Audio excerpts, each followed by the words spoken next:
Chainsaw Man.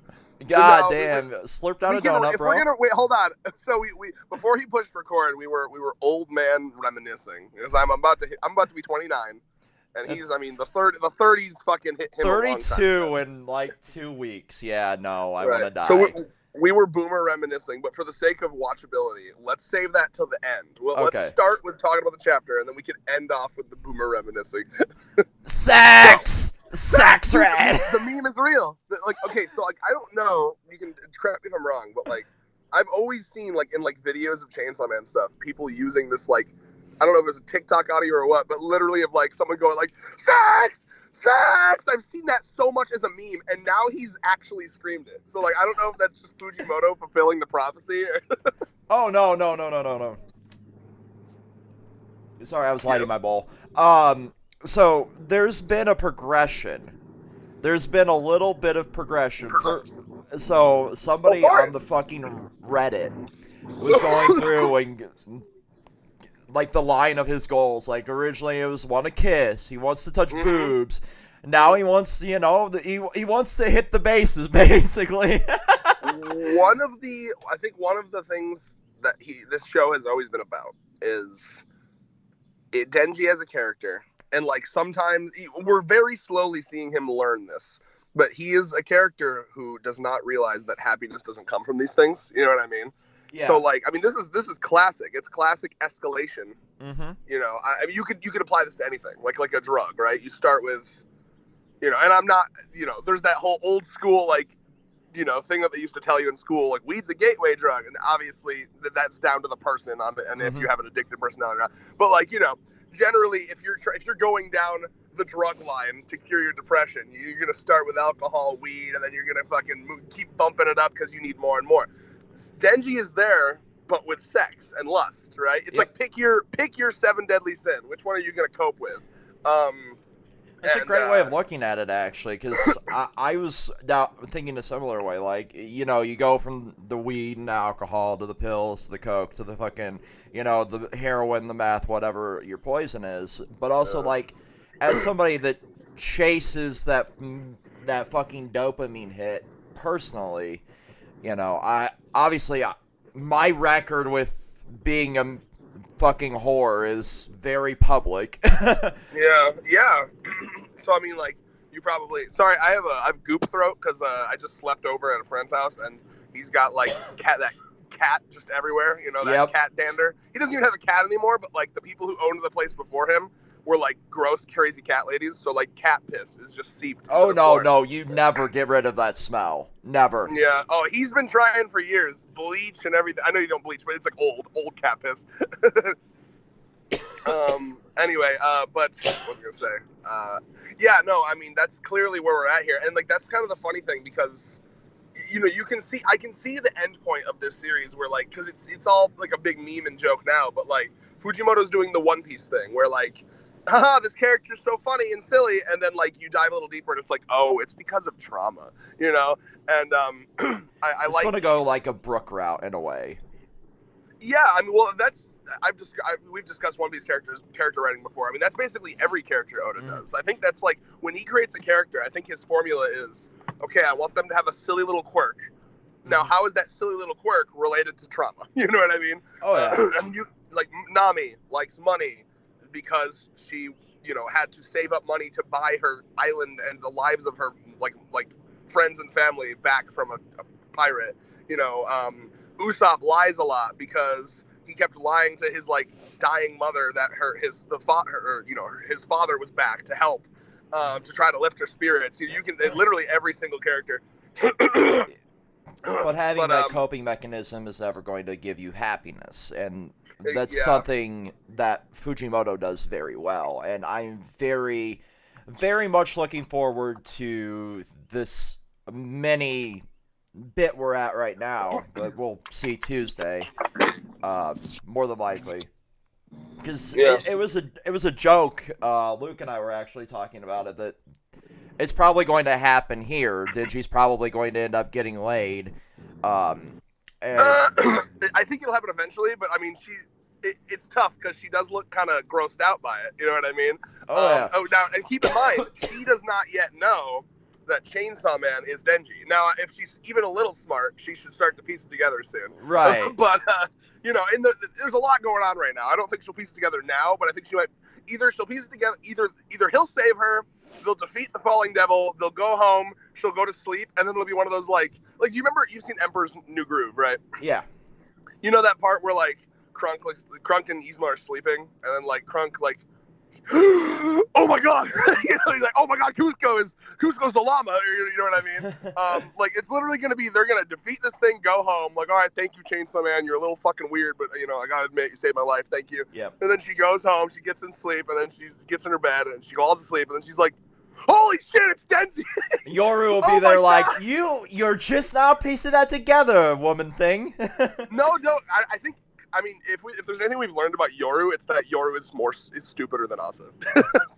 That's like Yoru's whole thing is being stupid and being self-conscious about it. But Yoru's like was the one that's like, he's saying he's Chainsaw Man. That must mean he's a thing. That's true. Yeah, Yoru. There was that previous chapter where Yoru was, because Yoru took it at face value. Yep. Yoru was like, well, he said he was Chainsaw Man. So, yeah, she overthought it, bro. She fucking tried to Sherlock Holmes it. Like, nah, dude, he's clearly lying. Well, I mean, realistically speaking, she is the smart one there, because nobody in the right mind would be saying, you know, but Denji is not in the right mind. Denji's just so stupid that it overpowered her smartness. But I think that will be the logical conclusion of this, is they both want to feel something, and then that is a coping mechanism most abandoned teenagers go for. That's going to be really exciting. That's going to be really exciting to see, because, like, I mean, this is classic. I don't know. This is like that, like, youth exploring each other's bodies, learning things about life, trying to feel stuff. I mean, this is classic romance novel shit, man. And, like, with just like this is like the Gen Z romance novel, you know, like, I mean, really, like, he's so good at, like, exploring those feelings of, like, God, I am surrounded by nihilism, nothing means anything. We're inundated with messagery from the moment that we're young, that, like, by the time we're 60, it's going to be an apocalypse out there. Why should we care about anything? Well, we could do sex, you know? And, like, hopefully, like, throughout that process, they discover kind of a middle ground where it's like, yeah, the world does suck, but, like, it's all about those, like, little moments where we get to love each other, you know? And, like, if they can take it from just sex to, like, a genuine relationship, like, I'd be so proud of them. I hope so. The thing is, like, it can be hard to take it from that chasing the high or feeling something to actually caring about someone, especially when you're filled with that nihilistic mindset that a lot of people are. And given how they both come from nothing, like, there was a post on Twitter that I kind of responded to, like, Denji is relatable because he's somebody, for a lot of us, that came from that nothingness, and he's trying to feel something even though this fucking life is shitty. You know, he's trying to actually make something out of it or make the best of his circumstances. That is a very realistic and relatable character for a lot of people. Obviously, he has moments like the sex, I want sex, and you're just like, you gotta be fucking kidding me, man. Well, I think when he is in Chainsaw Man, his id comes out a bit. Mm-hmm. You know what I mean? I don't know. Do you remember much about, like, high school psychology class, like id, ego, and superego? Oh, God. My brain has blocked most of that class out. So, I don't remember what, like, the middle one is, but essentially, like, the id is, like, monkey brain, right? Like that's the part of your brain that's like, I'm hungry, I want to fuck. The animalistic nature. This guy just looked at me wrong, I'm going to punch him in the face.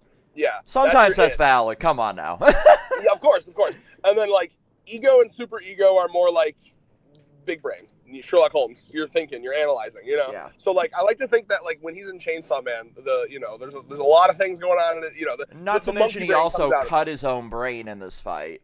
That's true. But keep in mind, that's not saying that that's not him. That's still him. It's just that's his base desires. Yep. He's not, like, thinking, he's not taking the time to, like, sit there and think, like, well, yeah, you know, sex would be nice, but I'd also like it to be a relationship. No, right now he's just like, dick hard. Mm-hmm. Open pussy. Yeah. Now. Please, though. I mean, I'm not going to rape you or anything, but, like, please. Please. I have penis. You have vagina. Consent is very important to Chainsaw Man. A cunnilingus is a separate consent form. I have all the forms right here. I can't hold them because my chainsaw man hands will rip them apart, but they're in my pocket. I can't believe I just made a PC Principal joke in a chainsaw man. PC Principal is timeless. I love him. Oh, God. You and I are different. You make fun of... I'm not talking to you. I'm talking to the hypothetical right-wing viewer. You make fun of PC Principal because you think he's cringe and woke. I stand PC Principal as a pillar of leftist ideals. Oh, man. So... Dude, they're saying we're just woke. We're just PC because we're trying to get buzz. What? That's totally bullshit, bro. Oh, I love it. I love him so much. I'm so glad they brought that character back. Even for little bits and pieces the last couple seasons. He needs to be the permanent principal forever. I love that they also poked fun at like the re-emergence of Trumpism for the election. They did a Chat GPT episode this season. I know. Andrew Tate was on there. That's awesome. But yeah, no, I also wanted to talk about how I just love. I feel like it's not every manga is brave enough to tackle something like suicide. You know what I mean? No, and right? Because think about like the big three. Think about the big three: One Piece, Bleach, Naruto. Like maybe there's implications, but I can't think of like a moment where someone's like, "I'm going to go kill myself right now." Naruto but like did loneliness really well. Which one? Naruto did loneliness really well. His OG flashback for sure. Yeah. For sure. And like One Piece does a lot of like I mean, Boa Hancock from One Piece. It's like one of the most obvious like she has been raped, but like without saying it kind of characters. But like even throughout all of One Piece, I can't think of like a suicide. Like I might be foolish. I genuinely through all those horrible flashbacks, I can't think of a suicide moment. So like correct me if I'm wrong, guys. But I will say I really, really like. Hold on, I'm on the highway. Give me a second. I gotta move over. I think I found our thumbnail for this one. So I got that. You gotta love those fucking highway exits where you're like, all right, you have 3 fucking microseconds to move over. Oh God, right? Oh my God. Anyway, in my old ass car, which has a hard time accelerating fast. Oh no, right? I forgot about that. Your car's on its last fucking legs. That's a little bit of over exaggeration. It's like the way that it was worded to me was like, it's not worth putting money into it to like maintain it anymore. Just let it die and save your money and get a new car. It's running decently. The main thing, it's like the transmission is like kind of getting old and the transmission so it has a hard time. for like a 2008 fucking vehicle is not worth buying. You're 1 year off. 2009 Subaru. The fact I was that close and I've only been in your car like 8 times total. Yeah, you were in our car. You were in this car when we went to that Goodwill to get that like little baby head to like pretend like it was Tsukasa and like crush it. Yeah, the kick the baby skit. Goddamn. Oh yeah, I said Tsukasa. Whoops. Yeah. But anyway, returning to my point though, I really, really like how, I mean, like this. It makes this devil so freaky because she comes up behind her, idiot sandwiches her, and then she's like, okay, let's think logically now. I know you, because this devil knows all of her trauma. Like, we know that. She's, like, tapped into all of her trauma. She's like, all right now, Asa, I know you. I know that you're not afraid of death. You've contemplated it for years. What you're afraid of right now, it's your monkey brain coming out. You're scared of the falling. You're scared of the darkness. You're scared of maybe the pain on impact. Mm-hmm. None of that, I can assure you, none of that will happen to you. Just close your eyes and let the sweet embrace of death. And, like, you got to be honest, in a moment where your best friend just I mean, she doesn't know that school shooter died, but, she's smart. Maybe she can assume that she'll never see her again. So that's happening to you. You have a devil inhabiting you that's, like, threatening to kill you every 2 seconds. You're fucking old. The closest thing you've ever had to a boyfriend fucking dipped on you. According to, in her head, she got fucking stood up. Yep. And, all this shit is happening. The Bucky shit. Everyone at school hates you. And someone comes up and it's like, hey, I can offer you the quickest. I can snap my fingers and you'll be dead. Yep. That is unironically, I could see how I can actually put myself in the shoes and be like, yeah, I could see how I could just take that, Oh yeah, 100%. Like, as a concept, like, that is the more terrifying aspect of suicide. And like our brain when we What is the actual like the it, falling itself and the yeah, pain? because psychologically they say like when you start to reach like the midway point from your fall, you start to regret it because you realize like, oh, I might feel something at this point. And Yeah, like most people that jump and survive, like yeah, like halfway down, I was regretting it because I knew I might survive and I might feel the immense pain of like my legs breaking, my back breaking. yeah, and there's arguments where it's like because a lot of people will use that as like, oh, like so many of like, the survivors say they regretted it, so don't do the jump. But like some people are like, okay, but is that them regretting the decision to cease existing, or is that them just regretting it because monkey brain kicked in? And that's tough to say. Needless to say, don't kill yourself. Get help first. Therapy. It's okay. Go into medical debt. Get some therapy. Like it's better than medical debt doesn't even affect your credit score after it's July. not real. That's the important thing to remember about medical debt. It's not real. Okay. There was a story a couple weeks ago where like some church, in a rare move of a church actually doing something Christ-like, a church rare move, rare church W. Yeah. Also, Red talking about like the rare church move being the Christian of the group. Yeah, it's called being a fucking good Christian that actually cares about like what you're supposed to do. Yeah, I don't go to churches because 90% of them suck. But what was I gonna say? Yeah, no, they there was a church. Did you hear about this, Vex? This is actually fucking. I actually awesome. responded to you on Twitter about it. There was a church that fucking bought up. It was like something like $3 million worth of medical debt of all of their like people. And like the thing is when that shit goes to collections and if it sits there long enough, they're desperate to get even a little bit of money out. They're like, all right, we're never gonna get this money. So like they bought $3 million of medical debt for like $17,000 or something like that. It was like $20,000. And the fact that shows you how fake it is. It's not real. It's meant to like bully you into paying more than you really need to pay for. There is also a way that you can buy your own medical debt. Because most of it's sold in batches. So if you let something sit there long enough in collections, you can buy X number of dollars from whatever agency is actually suing you or sending you to collections. Pay it off and say, like, I want my debt as well from you guys, and you can pay it off that way. That's how I paid off my ambulance bill. Yeah, and they try really hard because, like, as far as I know, it's supposed to be illegal for you to buy your own, which is another reason, that's, of course, done because they want to keep you in debt forever. Mm-hmm. So I'm not sure how you did that because like as far as I know that's meant to be illegal, but I'm sure there's like workarounds. There is workarounds if you offer them a exorbitant amount of money. Like I bought $1,000 worth of debt. I'm like I also want to pay mine off in that. And you get to a supervisor. Bundle it in. Yep, yeah. Bundle it in. I'm like I also owe you guys. Let's make sure I settle my debt in that too, and then you get your money.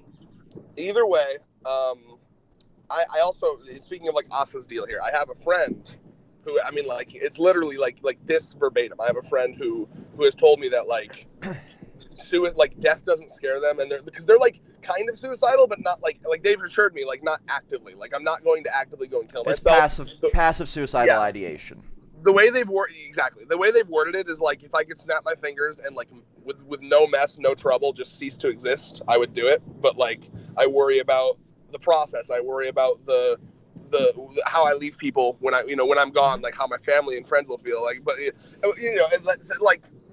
that's kind of like wow. I mean, like Asa is written so well. I mean, I think she's one of the best characters in shonen. Like, I mean, so good. So like I have my own past with suicide attempts. I've talked about them quite a bit as well, but I've also like made the realization like if my health ever got to the point where like I couldn't walk or I couldn't deal with it, like I know that there's that trauma there for all those that are involved, but also like I want to have quality of life.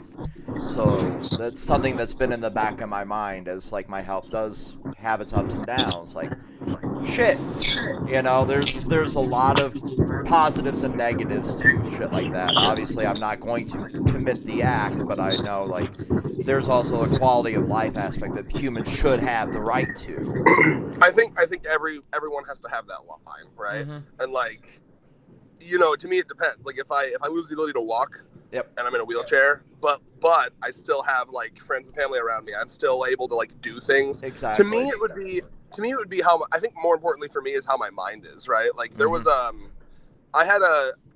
was back in like 2017, 2016, 2018, that kind of era. I was dealing with really bad brain fog, and I'm so happy I even have a term for that now because you know what brain fog is, right? Yeah, I have it because of long COVID. So yeah, I'm Mm, quite familiar with it.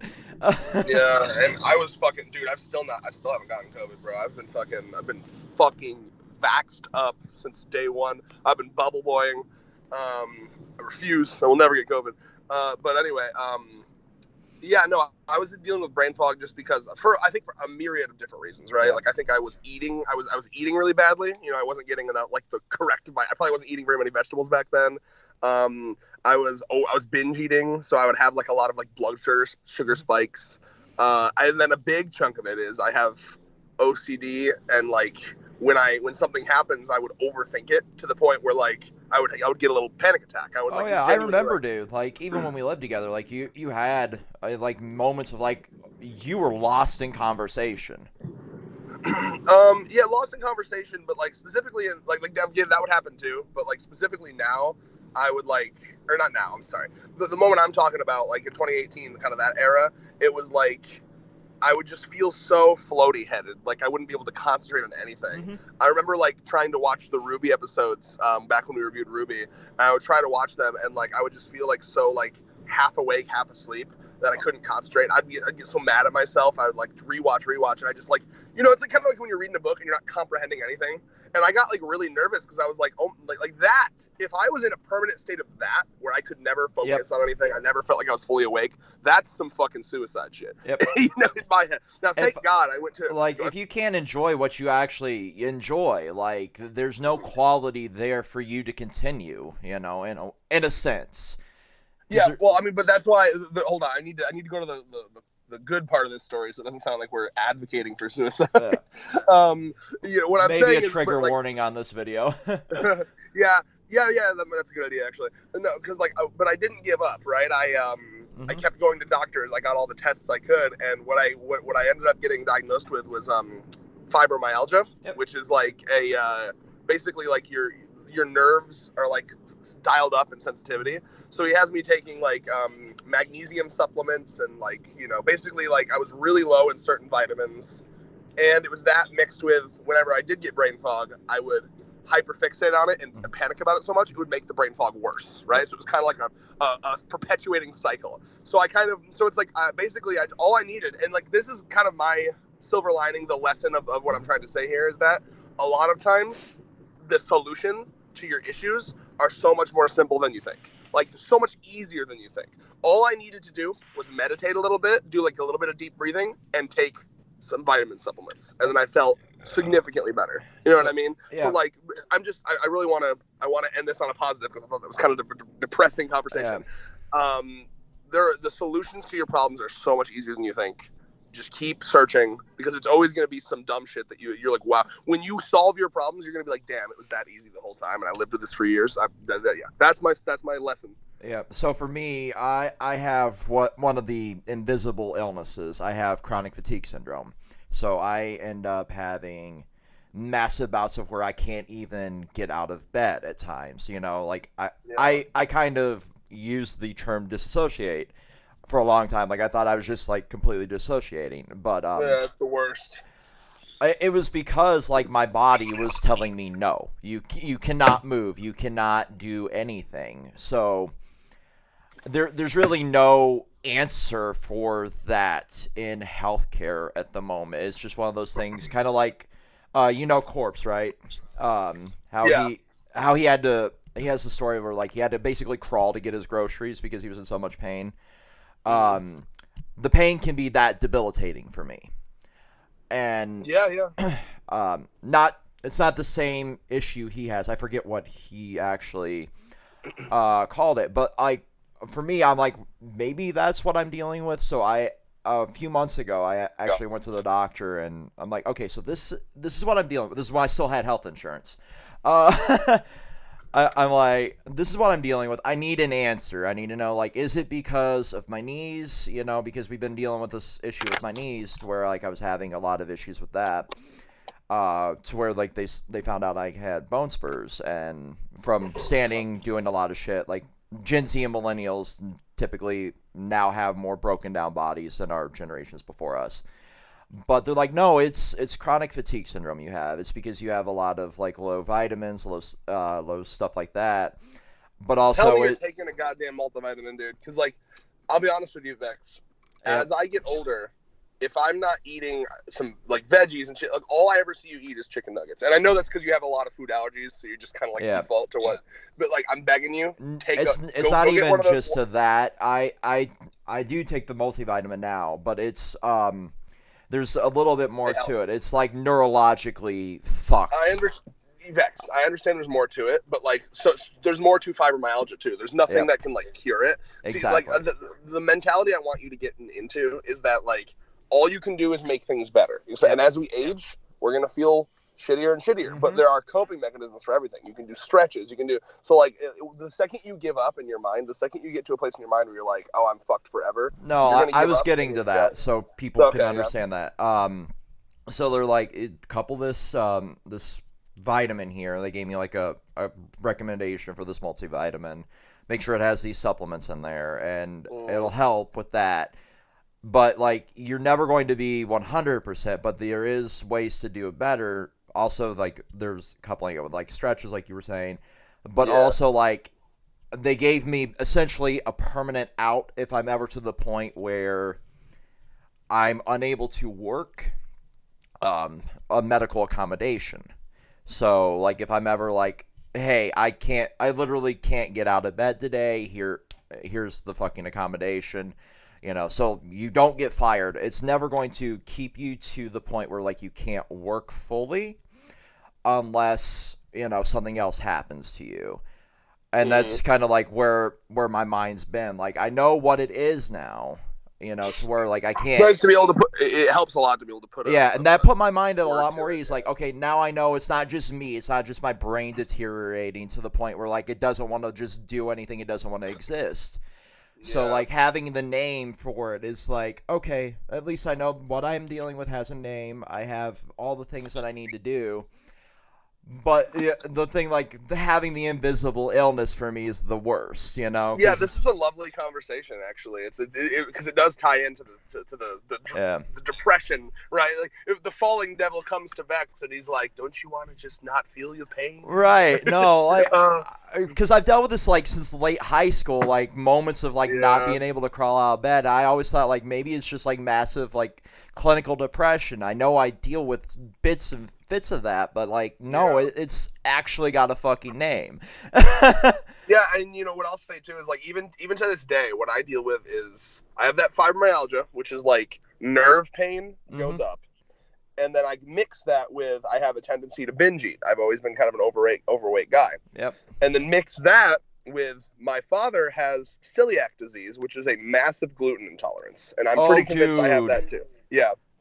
So what happens is if I eat anything that has gluten in it, I immediately feel like pulsing pain throughout all my muscles. Not like, I'm not going to sit here and like over exaggerate and say it's like unbearable. It's just very annoying. Like it's the type of shit like you're not the only friend of mine that deals with that either, man. It sucks. Like a lot of my friends deal with it. Yeah, basically what it comes down to, because you can Google this too, when you eat gluten, even someone who isn't like intolerant to it, because gluten is gluten and like dairy are two of those things that like evolutionarily we're not meant to eat. You know, like we can eat it. I love mac and cheese, but mac and cheese don't love me. Exactly. So like basically this kind of comes down to what I was saying about like coping mechanisms and how you can make your day better. Sometimes I just have to say, okay, today I really want to feel good, so I'm gonna either lower my portions or really try hard to not get any gluten today. And like, sure enough, like clockwork, I feel way better that day, you know? So like, there are so many things where you think like, oh man, like I'm just cursed to feel this way forever. But then like the solution is like pretty simple, you know? So there is one other big moment here in the last chapter, 126, that I want to talk about with you. Yeah. So Denji's trauma where he cuts his brain. So good. Do you see the exact scene that Fujimoto's using here? It is like the biggest fuck you to the fandom. It's the bang scene for power. Oh yeah, of course, yeah. It's not even just the bang. So Denji's trauma's a bunch. It's the bang scene, and it's also when he opened. You know, it's funny. We talk about how doors are a big a big source of trauma for it's actually interesting. You can kind of compare it to Asa, whereas like every time Asa's having like a trauma flashback, it's her falling. Every time Denji has a trauma flashback, it's him opening a door.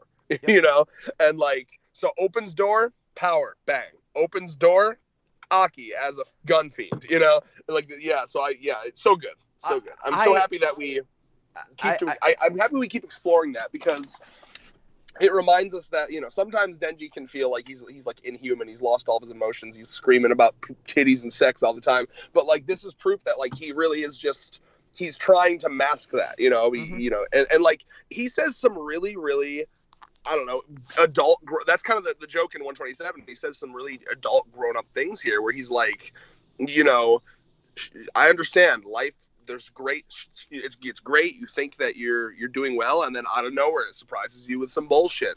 I know how that goes. And then she's like, "Well, how'd you get over it?" And he's like, "I didn't. You never get over it, but you look forward to something in the future, and you try to get to the greatness again." And then of course he's like, "It's sex. That's what keeps me going. Pussy, sex. You know, vagina. I don't know. We which is gonna be interesting because you and I have been discussing for a while, ever since he said he wanted to harem and sex and all that shit.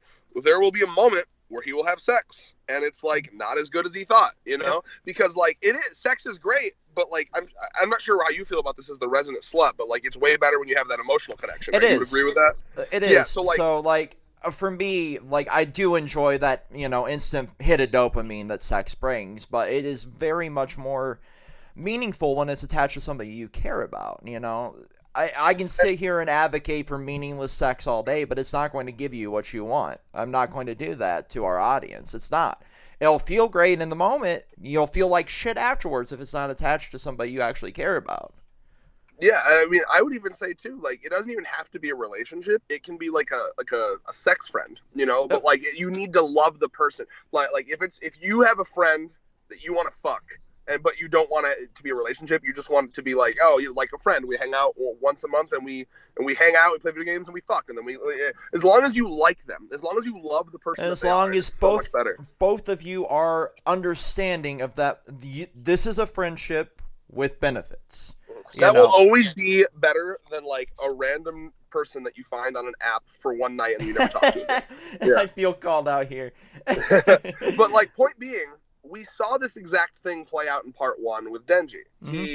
He was like, if I squeeze a titty, that is gonna change my life, and I'm gonna feel happy for the rest of my life. And he did it, and it was very underwhelming. And then Makima, all her faults, taught him that like, hey, if you even get like the tiniest emotional connection to someone and then do it, boom, life changing, right? So and this is gonna be a moment. Hers, he's like, oh, this does feel better. But it wasn't just because it was hers. It was because she did all those things. Yeah, for all of the grooming allegations in this entire series, like that did give him an attachment to her. Yeah, well, it was like, you know, it's so nebulous. It's hard to word, but like the way she did it was so good. Where she's like, hey, don't just jump right to the titty, because like there's a Reddit. I think it's called like faceless titties or something, and it's literally just like a bunch of pictures of just like cropped to just the titties, and you can see nothing else, and that does nothing for me, because the titties alone are not what it's about. It's like the titties attached to that beautiful woman. You know what I'm saying? You feel me? No, like the titty. It's like, I mean, you can see this in example. If you're even like a little bit human and not just an NPC, you'll realize about yourself. No. Like, if you call somebody an NPC, you might get stabbed now. There's a dude that got arrested for stabbing an 11-year-old here, because the 11-year-old called him an NPC. Yeah, that's funny. I mean, not the stabbing, but like, good on that 11-year-old. Good burn. You clearly got to him, right? No. But anyway, what was I gonna say? You know, I'm saying, if you're even a little human, you'll have realized, like, why is it that like the porn where like the woman is dressed as like a goth gamer girl, and there's like, and like she, you know, she's got like her, I don't know, her like action figures in the background. Why does that make me more horny than just like random like? I don't know. Hold on, let me finish my point, please. Why does that make me more horny than like a random woman in like a white room with nothing? It's because I get a vibe for her personality. I can create this thing in my head. Okay, thank you. I just couldn't finish one sentence, Bex. Please. Your ADD is fucking destroying me. I just took my pills because I just ate, so... No, you actually, you're really on top of it. You're not having like any of your weird brain fart moments. You're just not letting me finish a single sentence. No, and but with that one, I'm sorry. With that one, I had to go hard because if I didn't finish the thought, I feel like people would be like, "What are you talking about?" Right? I'm so glad you point that out because like there's a fucking Reddit I found while I was just scrolling yesterday talking to Ann Arbor because we were trying to figure out what the fuck was going on with the video, and I just was fucking around on Reddit. And it was just like women in just like a blank room. Because there's a fucking Reddit for everything, apparently. Well, no, what that is probably those, like, professional porn. Because there's a bunch of professional porn shots where they're just in, like, a couch with, like, a white room. You know, it's like, oh, my God. I'm like, there's nothing here to make me feel anything. This is monkey brain moment. I guess this is for, like, somebody that's gooning with, like, 8 monitors and a different porn video on every fucking monitor. That's like porn for, like, a 12-year-old. Like, someone who all they need is, like a picture of a pussy, and then they can go to town. Like, I mean, when I was 12, yeah, that probably would work for me. But like somebody that's experienced in some regard, like, no, I want something to tell me about this person. You're right. Yeah, I mean, well, a good example is what I find myself, because I'm really not into traditional porn because a lot of it is that, right? And it's like super boring. But what I found that I fucking love is like I don't know if there's a word for it, but like masturbate streams or like chatterbait, like where because then. You know, when you watch a Twitch streamer, there's like a personality there. You get a vibe for the person, right? And like, I really, really like these like streams where it's just like a girl and she like, think like you're watching a VTuber like Neoners or like, oh, they have their personality. They're talking about how they love Metal Gear Solid and I'm going to cosplay this. And then they transition from that to shoving a big dildo up their pussy. Yep. That people like that more than random woman getting railed because there's a person, your brain wants to make that connection. It's not hot because you're shoving your dick into a wet hole. It's hot because you're making this woman that you know everything about. You see her, you know, oh my God, that's the mother of my child, or oh my God, that's the daughter of that person's mother. Oh my God, you know, we just beat Crash Bandicoot together a half hour ago, and now I'm fucking railing her, and she's like screaming and like crying. You know what I mean? That's what makes it hot. I fucking love it. It's seeing that public side of her. And knowing that only you see the side of her where she's brain broken. You know what I mean? That is what makes it hot. So that's all this to say. What a great episode. We went from suicide to sex. Only on Control Chaos. It's so good. It's so deep. Just like I'm going to be in your fucking girl. Okay.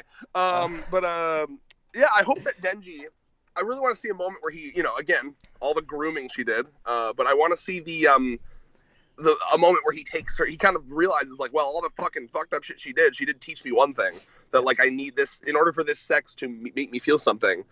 I need to, like, I hope he like thinks back to that like fun moment he had with her in the aquarium, you know, that moment of bonding, and like that makes the sex mean something to him, you know, like because he does have that attachment. You're right, like he has spent an intimate moment, and so there would be some sort of like connection there.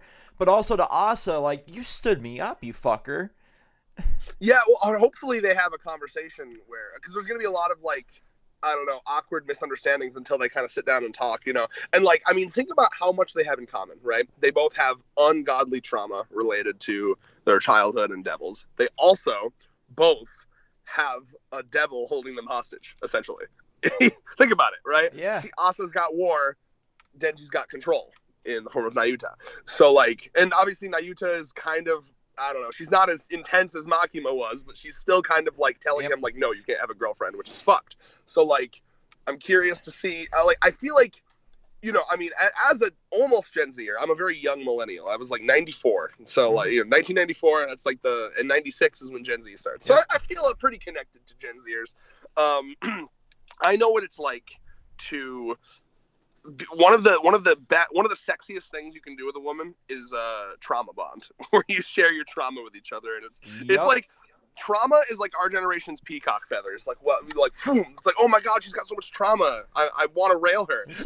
So you got BPD, you got DID. What all you got? What's your trauma baggage? She just like me for real.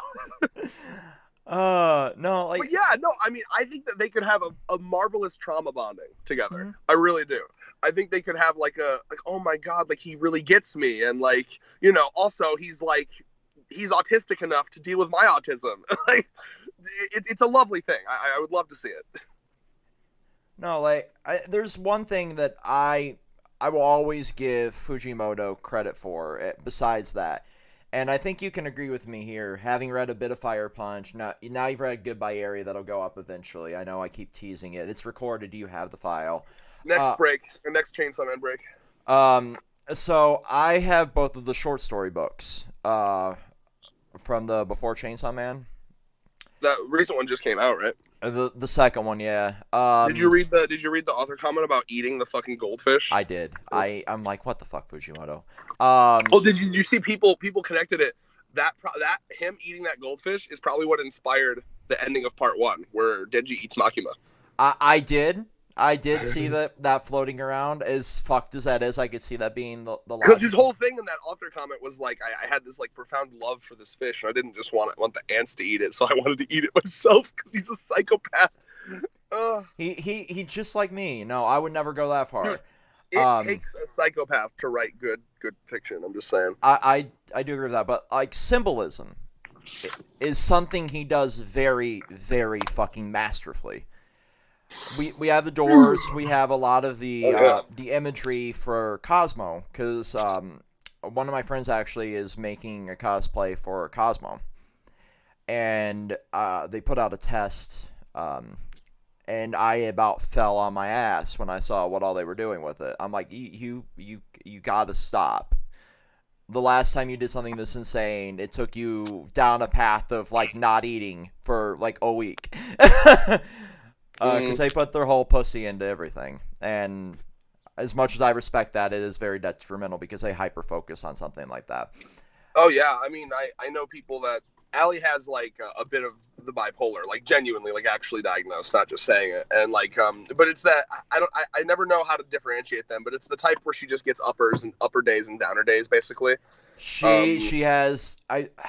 I have the same one, but I can never remember if it's type 1 or type 2, because the fucking I don't know DSM... The DSM is fucking bullshit sometimes.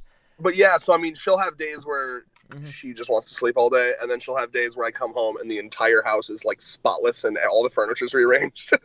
And she's like, I was in a mood like that yesterday with the studio, and then I just crashed, and... Yeah, I was also hungover from dealing with my neighbors, so I just drank a whole 6-pack and blacked out. Because they were having a party from 10:30 at night to 4:30 in the morning. Oh, I saw some video of yours, where you were doing something. I totally didn't blast Lorna Shore throughout my entire apartment complex with pig squeals to piss them off back. See, I don't want to... I could never, because I would not feel comfortable living in a place where if I thought that people hated me around me, like, I mean, there will be some psychopath that will come and fucking kill you. Well, I mean, I live in a neighborhood like that, so I was strapped when I did that. But at the same time, like, you know, I've chilled since, we lived together even.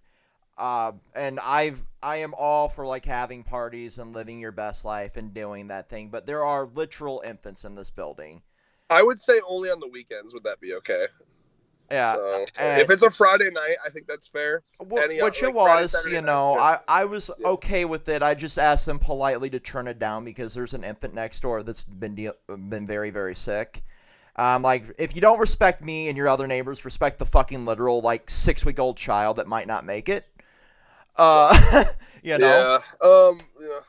Apartment shit be like, but that's why I'm a headphones guy. Like, I ain't fucking with that blaring the music shit. And, like, I don't even like parties where they blare the music. Like, I want to be able to have a conversation. I want to be able to talk to people. I don't want to hear fucking... But anyway, point being, just to kind of, unless you had more to say about that. The thing is, I'm the most chill person until you stop respecting everybody around you, and then I will fucking rain hellfire upon you. But like, I don't know. Just like people who say I'm definitely not mad, bro. Are almost always mad. I don't know if I trust someone who says they're the most chill person to be the most chill person. I let it go for 6.5 hours before I even got Right. involved. Well, in a way, that scares me more because I know the type of person you are, Vex. You'll hold it in until it gets you so mad that you blow up. I'd rather you just say something immediately, Yeah. before you blow up about Yeah, it. Like that's like at least that's how you I were went when up we there lived. like an hour and a half in. I'm like, hey, can you just at least turn it down? And they're like, yeah, we'll turn it down. And then immediately, like 20 minutes later, that's right back up to where it's rattling my They're literal probably walls. fucking drunk as hell. Oh And no, someone else was like, absolutely. so Like, someone probably turned it down, and then someone was like, "Why is this music so fucking quiet?" yeah. And then they went and like, And I've had parties like that. Like, I'm not even going to try and deny that. But I also lived out in the fucking boondocks when I did shit like that. yeah, Because I came from fucking redneck bullshit country, Michigan, you know? yeah. Not naming the city I grew up in for, the sake of safety, I guess. But yeah, it's just like, it's just one of Come those to things. Michigan, take the controlled chaos tour where you go to Vex's hometown and then Red's hometown. I honestly, Vex's home. I would actually like to revisit my hometown at some point before I die. Just Well, to see how anyway. much has changed. But speaking So of with the like chap- reminiscing, we did say we were going to go down a little bit of boomer tour here. That's So true. I did want to talk a bit more about the chapter though. Okay. So like with Asa and Denji, I guess I want to like I love this part again. Like I can't believe how just like me for real. I mean, like Asa, I want you to know that like Allie, my girlfriend, has been like hard relating to Asa, like almost too much.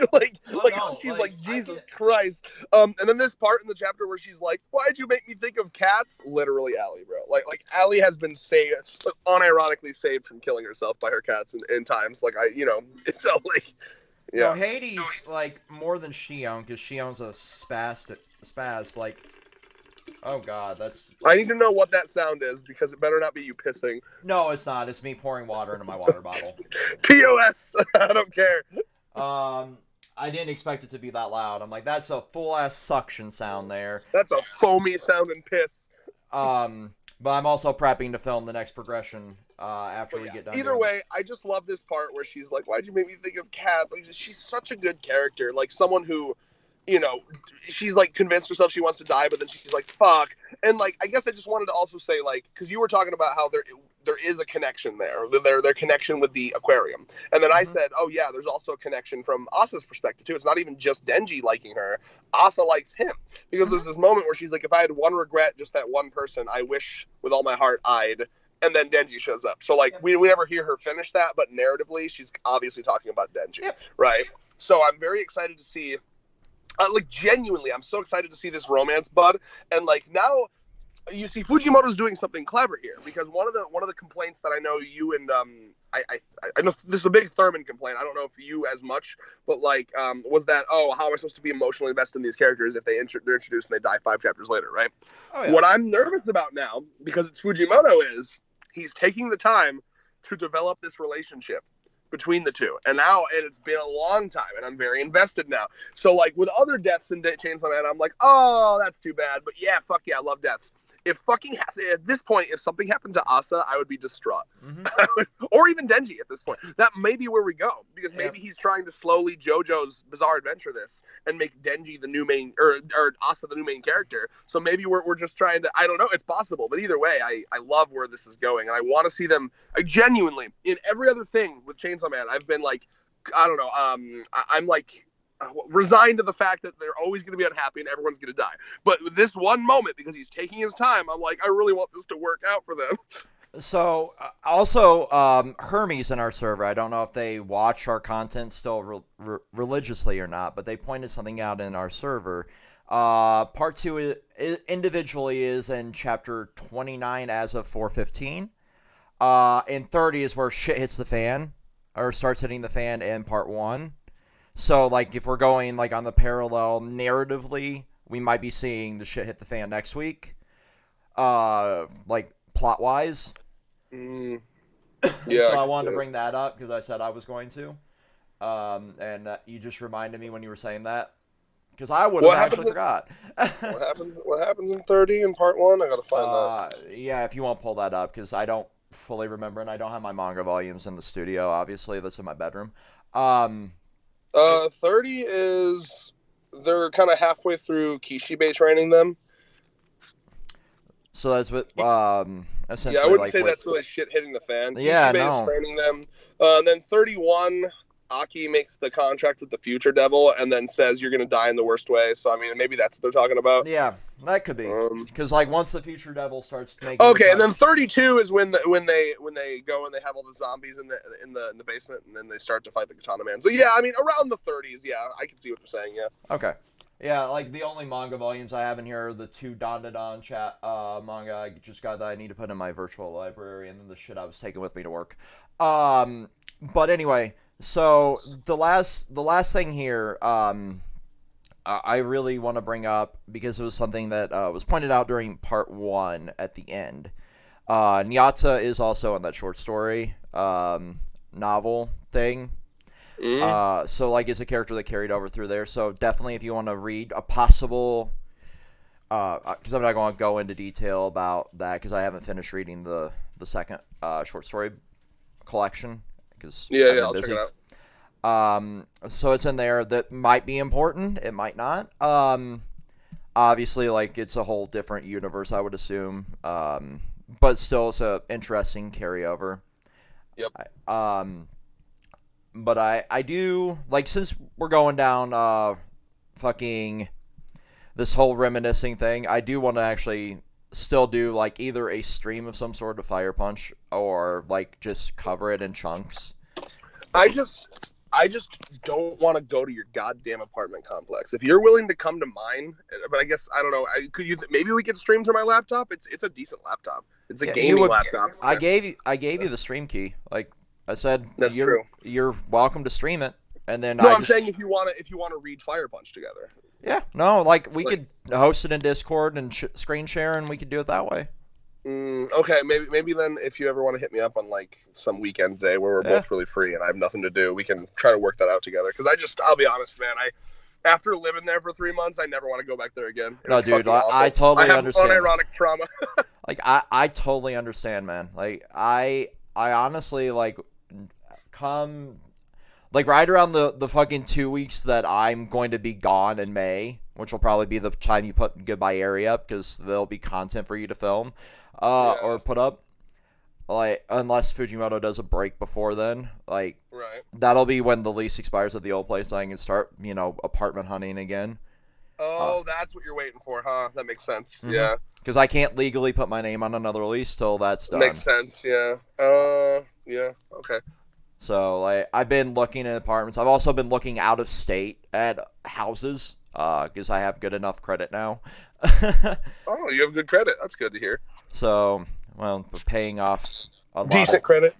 Yeah, decent credit. You actually reminded me to check. I always forget every once in a while I need to check my credit score. Chase is a thing where you can look at it. Yep, I do Credit Karma because it's free, and my bank doesn't do that.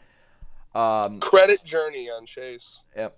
So definitely and now that medical debt around that time won't even be an aspect of it. I'm having hospital bills still from where I had my surgery. It won't even affect it. So that'll be really fucking cool. So that'll go up even more. Buying power, a millennial that might be able to buy a house. Who would have thought? Yeah, I have no idea. It's so weird. So randomly one day, it was January of 2022. Out of nowhere. I don't even know who I called to figure out what the fuck this was. Randomly in January of 2022, I lost 16 points of credit score. And then ever since then, +1. I've been slowly getting it back, but I have no idea what caused that. So it could be something got added to your credit score fraudulently because some companies, because I've dealt with this in the past, because I have a fucking cell phone plan with my ex. That never got paid. So that debt just gets thrown around like a used fucking cum rag from collection agency to collection agency. Because I could hear your brain there trying to decide what the used thing was going to be. Yeah, I'm like, TOS or no TOS this video. Shut up, David. I got so mad I fucking dead named you. I found out that was still unironically, like my dead name is getting smashed in my personal channel because I was using Utena's art that she did for my old Twitch. So like it's a little bit of symbolism, me smashing the monitor, with my dead name on it. I'm like, yeah, that's the logic I'll go with. That's awesome. So yeah, Utena knew all the way back then. She was like, 2017, she knew, like, you're gonna change that shit. I miss Utena. I'm so sad that she just dipped out of existence from us. I was unironically looking to commission her for art for the album cover. I mean, you could look into basically just all I know is that she doesn't respond to DMs anymore. That's I do not blame her. Yeah, either because she's sick of us, or maybe she has like a more like formal process. But like, yeah, no, if you want to commission her, just like look at her Twitter and see if she has like a formal commissioning process. She does. Then let me know if you actually get a hold of her. Yeah, I can't imagine she turned down money, even if she like hates us. I don't know why she would. Maybe we annoyed the shit out of her. I mean, I've barely spoken to her since like I asked for permission to use the logo. Oh yeah, I haven't either, because I have this like fear that like.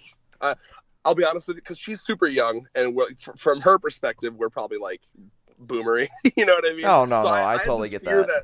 I had this fear that maybe we were cramping her style, because she was like getting into Twitch streaming and VTubing, and I was like, I didn't want to like cramp her style. So I haven't experience with the IRL part of VTubing. The person we're talking about, by the way, I just want to let them know, the person we're talking about, by the way, is our channel artist, our original channel artist. Yeah, so not the art. So the art on the channel you're watching this now.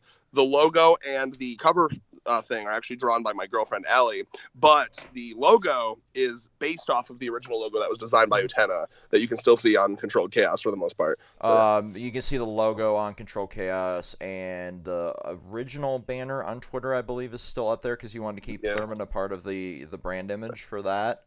Yeah, because he's still every once in a while on Chaos Squared, so I feel like that's fair, right? That is. Yeah. And also the banner that I just recently commissioned didn't fit Twitter. Also, I fucking love that banner. I'm so sad that everything fell apart, because I do love that banner a lot. It is a good banner. With us holding the mascot. So good. That might be one of the best things that came out of our channel, our fucking like mascot. She's so well designed, so fuckable. That's how I determine a well designed character. How much do I want to fuck this thing? So for that, like we're going down that rabbit hole here. So do you want to know what my on this day memory was for 2 years ago yesterday? Yes, but can we wrap up the video within 5-10 minutes? I have to take a shit, and I'm still sitting in my car in the parking lot. Okay. Remember the like fucking balloons you bought for my 25th birthday? The stupid like 1 year closer to death balloons. Oh my god, I do. When did I get those? So it was the day. It was like fucking 4 or 5 years ago. I still had that. Your 25th birthday? Is that what you fucking said? I think it was like my 25th birthday, 26th birthday. That would have been like, how old were you when I met you at ITT? You must have been approaching that. Yeah, I don't remember what birthday it was for. I thought it was 25th. But anyway, it was when it finally deflated, and we were talking in a fucking Skype call, filming the why you should read Chainsaw Man video. It was a promo thing that we put up on Twitter. Is it a video you have? I'm seeing if I can still access it without scrolling through fucking 7,000 images. If you can find it, send it to me. Yeah, I've been feeling really nostalgic. That's the rule. You hit 30, and then all of a sudden you have to feel super nostalgic. Yeah, so let me see if because the on this day goes away at the end of the day, but that was my yesterday one. We were so fucking early on Chainsaw Man, man. I'm so fucking proud of it. We were before any Mother's Basement, Totally Not Mark, anyone. We were fucking on top of that shit. And was that you? Was that you that recommended it? Or was that Thurman? I can't remember. I don't remember. No, my on this day now is me holding the Garbo Man mug. You can't find it? You can't find it again at all? I'm not going to scroll through 7,000 photos right now. Last week. Wait. Last week. That might be it. Also, like 2 years ago, I got my first dose of the vaccine. Okay, so, the Why You Should Read Chainsaw Man was uploaded in 2019 of April. Yeah, so that would actually, yeah, exactly. Let's see. So that would have been 3 years ago. No. Did you just say 3 years ago? Oh my man, No, 4 years no, no, ago. no. I'm like 3 years ago, 4 years ago. No, it's not in the on this week shit Wait, here. wait, wait, wait. That's crazy. Yeah, no, I do remember that Another Year Closer to Death. Did I get those on Amazon or something? That is very funny. Let me find that. Also, let's delete this memory. That's my ex. Uh, Yeah, I bet you have to. I bet you have to do that a lot, don't you? not as much as you would think, actually, because I did stay civil with most of my exes. I just want to remember where I found those balloons. I think it was Amazon because you brought a fucking Jiffy mailer to my apartment. Jiffy mailer. It was like the paper mailer. That's when they first started doing those. Oh, okay, interesting. Well, either way, I have to take a shit. Do we have final thoughts? But yeah, final thoughts for me. Aside from being super nostalgic right now too, like I would definitely want to get back to skits in some capacity. So look forward to a couple of those before I dip away from manga. No, listen. Don't say that. Okay, I don't like you saying dipping away from manga as it's just that's like saying dip away from art or dip away from music. No, There no, will no, always no, be a no, no, manga no. that Not you'll dip. like. I like Okay. content creation wise, because I'm hard focusing on music right now, and when I get Okay, let me ask you something then. If we're done with manga, like okay, we're not doing. Let's say hypothetically, we're in the future. We're not doing manga discussions. Would you still do like skits with me? Just skits for skits action. Oh yeah, absolutely. Okay, because I genuinely almost want to just like do a skits channel with you because I really do like that was like my favorite. I really enjoyed that, and like Oh, they're not 100%. I'd love to do shit like that. Like awesome. it And I'm not gets, gonna pretend like they're gonna be Mozart or anything. Like it's pretty fucking like early Smosh level, but like we have fun with them, so fuck it. yeah. No, I don't want to say I'm going to fully dip away from doing manga content either. Like I just don't want to do it for a while because I'm so burnt out doing Well, everything. that's why not have you noticed that we're doing the like just Yeah. whenever we fucking feel like it. I hope Yeah. that makes you feel less burnt out about Oh it. yeah, absolutely. And Like the one thing I want to say as well is that like the only hard thing with just doing a skits channel not connected to manga is that the manga is what gives us the idea for the skit. I feel like it'd be so much harder to come up with like coherent ideas without like the chapter to base oh them off of. no, absolutely. I honestly like if we even did like one or two videos at a time, like per month, per year, something like that. That would be Yeah. really cool. Like a retrospective of this year's chapters or something like that, like you did with One Piece with Thurman. You did a fucking whole like 3-hour video of One Piece, and I think that would be a really cool content idea. Just Yeah, so sounds like so that we have like time to build it up. Even if we did that with like Fire Punch, like we just binged the whole series on Twitch, did a video on it. Something like that would be cool. Because manga will always be a part of my life. Like, I always cycle back to it. But right now... I think as long as Chainsaw Man's going, we'll be talking about it. In some capacity. Oh, yeah, absolutely. Because I've said, like, Chainsaw Man is the one thing that I can always find time to talk about, even as crazy as my life's gotten. And if we have even a slight presence on the internet, it's due to Chainsaw Man. No, 100%. Like, everybody equates our popularity to fucking My Hero Academia, but that was, like, view-wise, that didn't even get near as much as fucking Chainsaw Man did. That's why I went off on that comment years ago. It's crazy, dude. I mean, we were fucking on the ball with that shit because Chainsaw Man is more popular than ever, and My Hero Academia has fallen to the wayside, essentially. Yeah, no, the other cool thing I'm doing right now, just to kind of be positive note here, I've been dipping back into bartending it to an extent. So with the Power Rangers by the Era videos, I've been making essentially a house drink for every era. Oh, that's fun. Because that was the one thing I loved doing while I was bartending. Was like I still want you to make those Dr. Stone drinks for us. For me, I guess. I do want to do that in a capacity, but theirs would be harder to do than the One Piece ones. So I was thinking of like doing a round of the One Piece ones for you to try. Because those are like where are you finding the One Piece ones? The Netflix show premiere or like preview. Oh, had I did see that. Menu. Yeah. I was debating on making those for you to try since you actually drink alcohol in some capacity now. Yeah. I would be down for sure. Because the fucking Dr. Stone ones, there was some that would not even translate to alcohol. I was trying to make them for a while. And I'm like, none of these are good.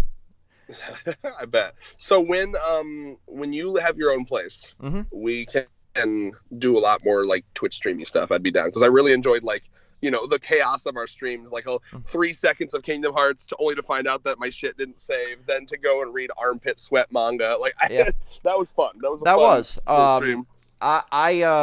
I've talked with A&R because he also has a stream key about like having even like a multiplayer night with all of us in there, like all the mods or just like some sort of stupid.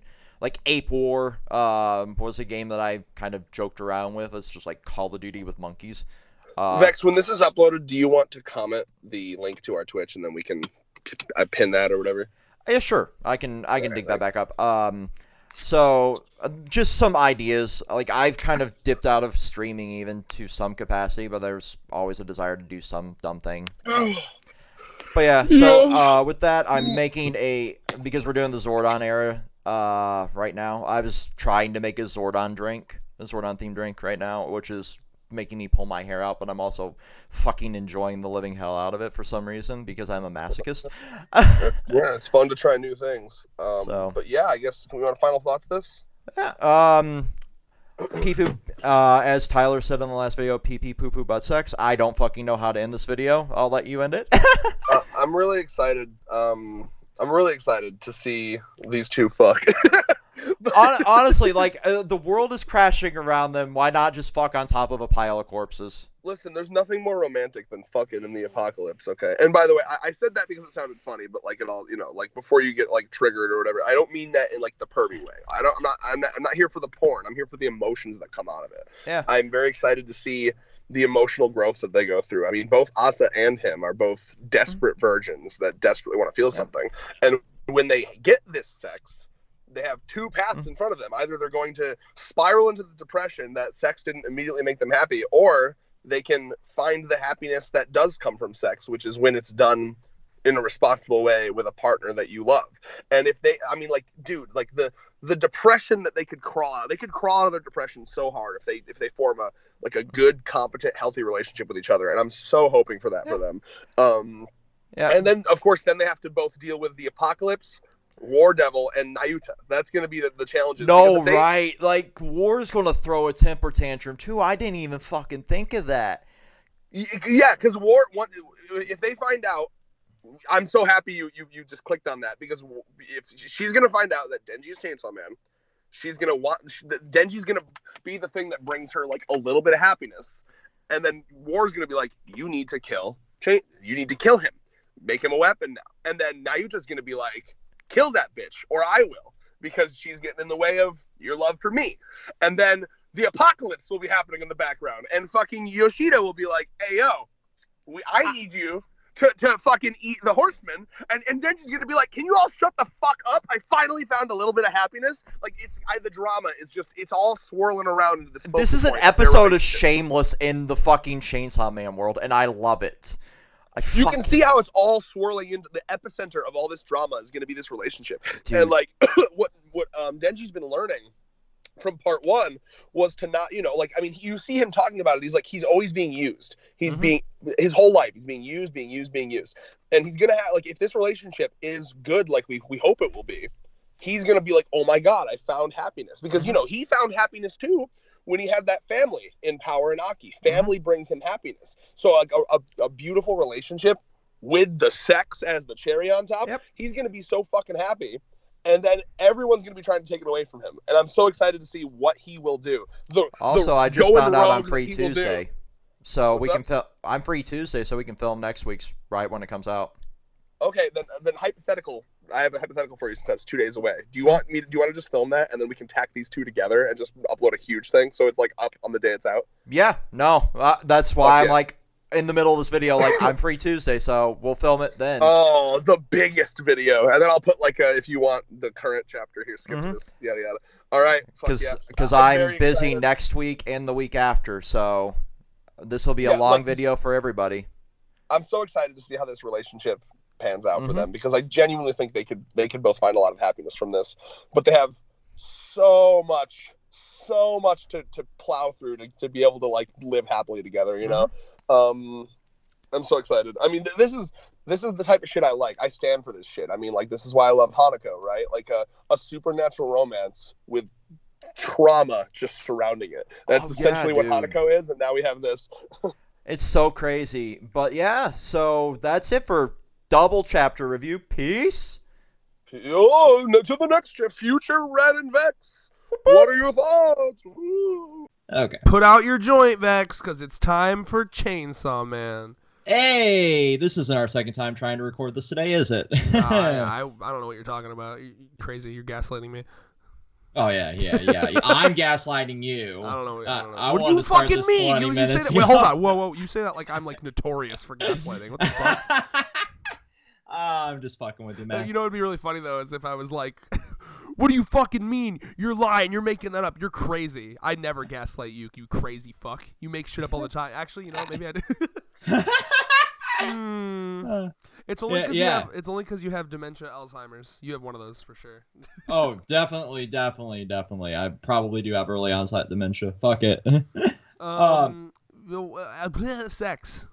Yeah, like I love this. I love this chapter. Is a great chapter, dude. I mean, you knew it was gonna be a great chapter when the first couple pages have like Togashi dialogue, like, and not in the sense of like how it's written, but in how much there is. Right, because I was like, damn, this is dialogue heavy for him. Right, like Fujimoto doesn't usually do a lot of like super heavy dialogue. But when it comes to sex, oh, he's got fucking soliloquies and paragraphs. Yeah, he definitely likes certain topics. He definitely likes sex. I mean, the man, yeah, he likes eating goldfish and fucking dom women, or getting fucked by dom women. Yes, he is a bottom. He is 100% a bottom, and he's probably been pegged once or twice in his life. I mean, if he's living his best life, he's getting pegged regularly. Why stop it at once or twice? It's not for everyone. But it's for Fujimoto. I will advocate for everybody trying getting pegged once or twice in their life. Just lower the fucking size of the dildo, bro. If you can take a shit, you can get pegged. Put that on my gravestone. Put that on my tombstone. Red Alexander 2023. Please put that on my tombstone. Listen, one of you. If I outlive you, I will make sure that is on your tombstone. One of you watching right now, I want you to go to my funeral and like advocate for that. And like they're gonna be like, who is this crazy man? And they'll be like, I swear he wanted it. Here's the clip. Yeah, I want you to just derail my funeral like as hard as you possibly can. Yeah, same. Well, Vex, the plan with Vex is that he's gonna get cremated, but you gotta put like a bunch of popcorn, like stuff a bunch of popcorn into his body first. Yeah, just fucking pack me with that shit and lots of weed. I want everybody in that crematorium to be baked. Mm-hmm. And have delicious popcorn. I don't know if we just advocated for a crime. I advocate for crimes every day. No, I'm just kidding. I would never say that. I would never say that I advocate for crimes 5 feet away from my Alexa. Alexa, stop listening to me. I'm literally 2 inches from my Google Home right now. Alexa, do you communicate with the FBI? Okay, Alex Jones. Amazon takes privacy seriously. For more information and to view Amazon's privacy notice, visit the help section of your Alexa. Did you know you could download your Alexa logs? Damn, dude, she said Amazon takes... Anyway, did you hear that? I heard part of it. Did you know Amazon takes privacy seriously? And then gave me a website to like read about their shit. You can actually download your Alexa logs. They have 1.5 terabytes on me. Of course. No, I mean, but it's not to spy on you. It's just to sell you more things. Oh yeah, it's a lot of marketing shit, and then there's like, here are things you may be interested in, and I'm like, no, I don't want. It's a pick your poison. Do you want the government to have your data for like creep reasons, or do you want the corporation to have your data to sell you things? That's one thing I'll actually give Apple credit for, or credits to. I stand Apple. They held their own as much as they could in those court cases about giving over phone data to cops. Yep. But anyway, Chainsaw Man. I love this initial conversation. Now, like, nothing's better than somebody's saliva and sweat mixing with yours. Bro, I mean, you can. So, I'm brought back a little bit to our initial conversations with this series, and like people kind of getting on my ass for calling him like an incel. But like, listen. he really is such a virgin. like I mean, you can tell like he's never had it before, and he's just like obsessed with it, and to the point where like he'll defend it even like when it's undefendable. Like, yeah, no, I love it. Like think about how stupid he sounds right now. He's never had sex before, and he's like, no, dude, it's the best. Like he's contradicting himself. Yeah, it's very, very much proving our point early on. Like, he is bordering on that incel. Well, if we're going to talk about proving our point, I think the better one, because like I'll be honest, I was kind of shocked when he said this, to the point where I think this is kind of like one of the nastier things he's said when he's like, can I at least bring her ass back? Right, no. I can't believe that. Like people are going to be like, come on, it's just a joke. No. You don't understand. He's literally wanting to turn Asa's fucking disembodied ass into a fucking an ussy, a fuck toy. Dude, I genuinely think that when he is in Chainsaw Man form, like he goes true monkey brain. Like I genuinely think so. Like I cannot believe. We talked a bit about this on the one we filmed Sunday too. Like it's true. I am genuinely shocked that like this to me. I think this is like one of the worst things. Like maybe I'm over exaggerating, but like I mean, what else is the implication here? Either you're gonna say, "Oh, okay, he's joking." Clearly not. I'm sorry, but like I do, like obviously he wants to save her, but like come on. But yeah, and then also if you're gonna cut off her ass right after talking about how much you want to have sex, what else is the implication? Like Denji is pro necrophilia. Yeah. There's been a lot of weird kinks, and I guess in a way, necrophilia technically could be implicated in the lesbian orgy because you had like Halloween. Yeah, there's even a fucking panel here where he like it's just his head and her ass. Like he's looking at it. He's and then there's another panel where he's contemplating. Yeah, he's dead ass contemplating. Have just you like, ever you know been what? that down bad in your entire life? Like I have never been that down bad. I've had sex in a cemetery. Man wants pussy so bad. Like he's like, and then he has a realization. Like, wait a minute, I'm carrying pussy right now. Yes. He's like, and I am a literal chainsaw. I can just go mafia style, cut her up, and just fuck the shit out of the hole. You know when you Jesus, that's dark. Like you know when you fucking when you jerk off to some weird porn and then you feel like kind of guilty afterwards. Like yeah. Denji goes home in his like lusted fervor, fucks the shit out of Asa's disembodied ass pussy, and then he finishes, and then he's like, "Dear God, what have I done?" And then Nayuta walks out, and she's like, "I actually approve. Like, I'd rather this than you have an annoying bitchy girlfriend."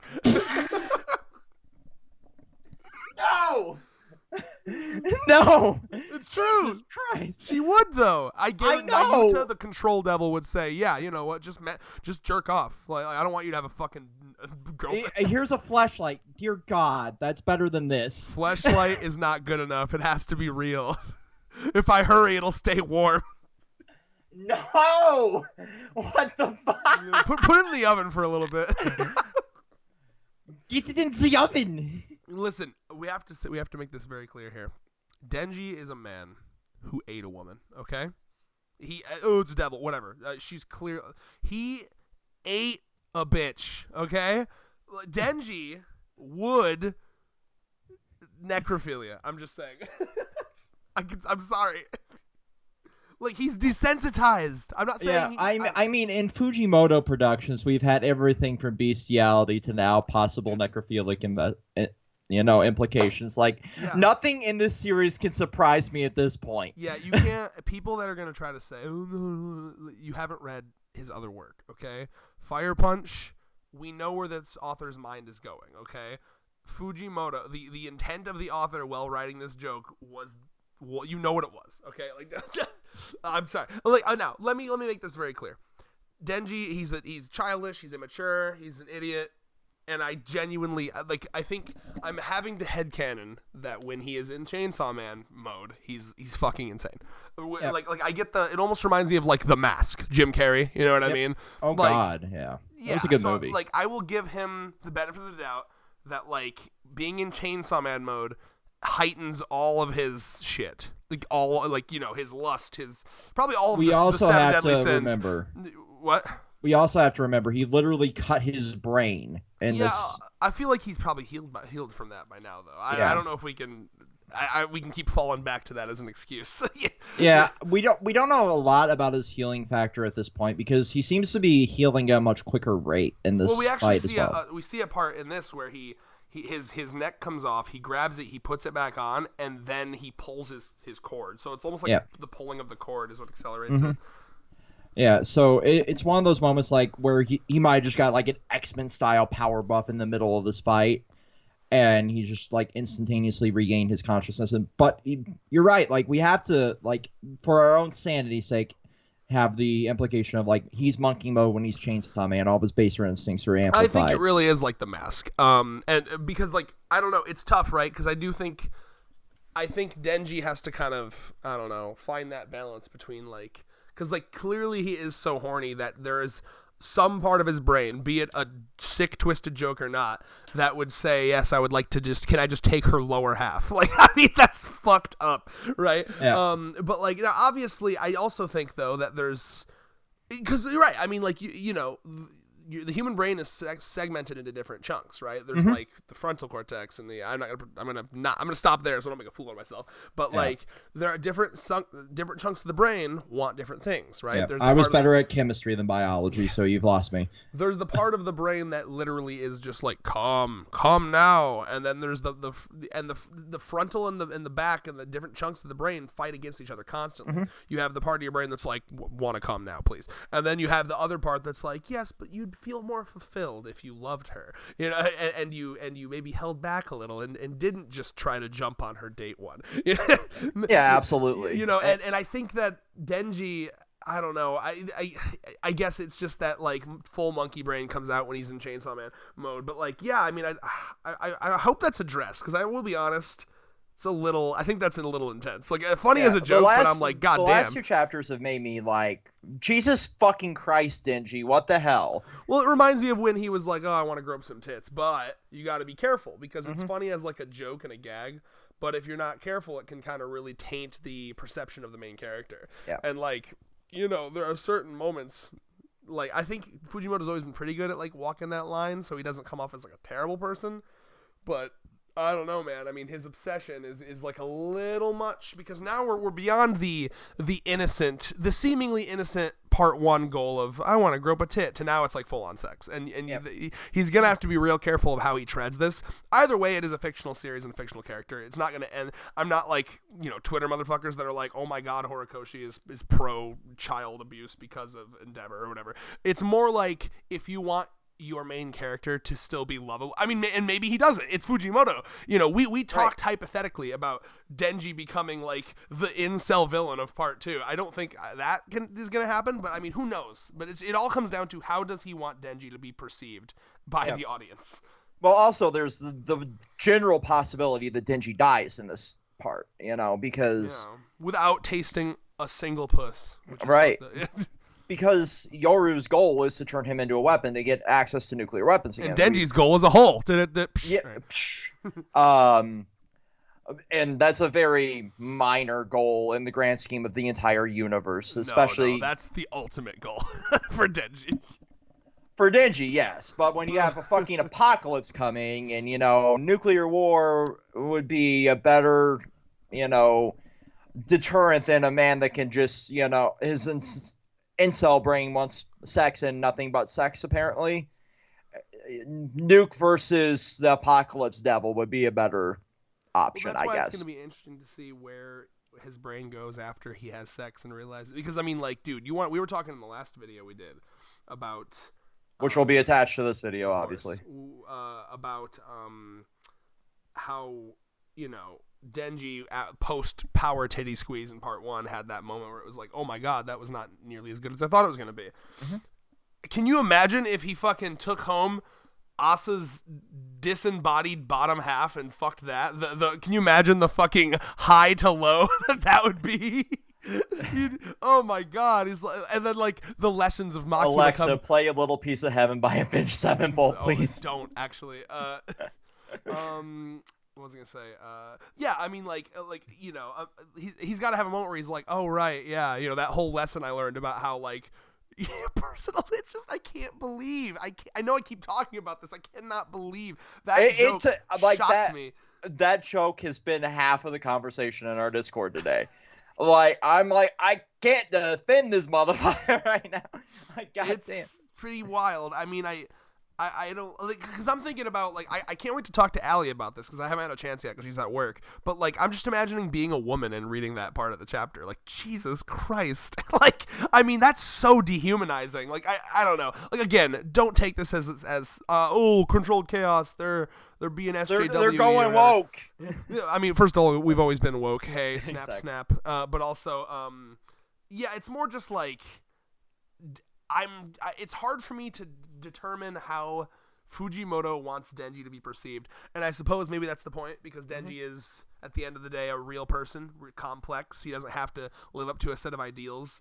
You know what I mean? I mean, he, at the end of the day, he's a horny teen boy, and horny teen boys make jokes. I mean, this is locker room talk, right? I mean, you know, regardless of how good of a guy you are, basically every guy has referred to women as like bitches, like oh yeah, you know, you got to get yourself a bitch, am I right? You know what I mean? And like, some people grow to regret that kind of language, but basically every guy has done it, be it to fit in or whatever. I am so fucking glad I didn't have social media when I was a teenager. Yeah, you know, I mean, like, so, you know, you can look at it like that, where like Denji, he is a young kid with a lot of, and you know, I mean, he still hasn't really, I can't imagine it's been too many months past that declaration he made in part 1 where like his ultimate goal is to have a harem and just fuck every day. So I mean, he's really got that on his brain. So yeah, at this point, I think where I want to see Denji go is to he needs to just finally fuck and have that realization that it's like a temporary high and not the life-changing, mind-blowing,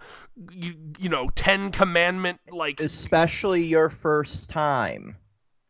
Yeah. A lot of men think my first time's gonna be my best. No, it's shit. It's fucking shit. Losing your virginity sucks. Yeah, you'll probably come in like 2 minutes, or you won't. Or what people don't tell you, you might not be able to come at all.